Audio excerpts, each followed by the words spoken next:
Hey everyone, this will be a quick video. It's just about drive belts. I just want to show you drive belts and sort of a couple of reasons why we replace them. They're in the BFE kit. That's the big front engine kit. There's a whole playlist on that, so I'm not going to go on about it too much. But see, this one's a bit older. See how it's got the cracks in it? Right, short days, mate, this time of the year, I tell you. So it is starting to get dark out there. So I've got the light on. And you can just see, it's actually, and this is the other reason why I insist on only genuine.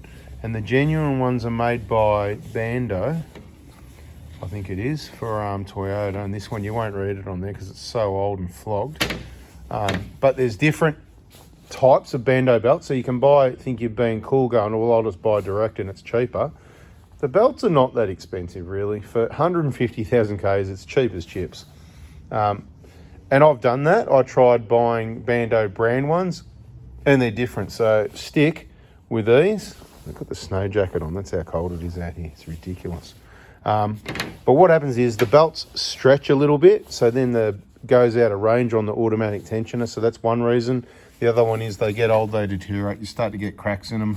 On these Toyota ones, I've never seen one broken. I used to always see them broken on the old Falcons and Commodores 20 years ago. You know, VTs and AUs, and you know, they were pretty good actually, but they deteriorate a lot quicker than this. They'd be like this in less than 50. I'd probably say change your belt every 50,000.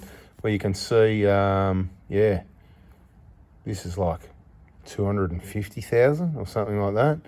Anyway, they do deteriorate. It's in the BFE kit. Bada bing, bada boom. Just thought I'd show you that one. Short video. Hope you liked it. If you want to see more, subscribe, turn the bell on, and we'll catch you in the next one. Bit blurry there. See ya.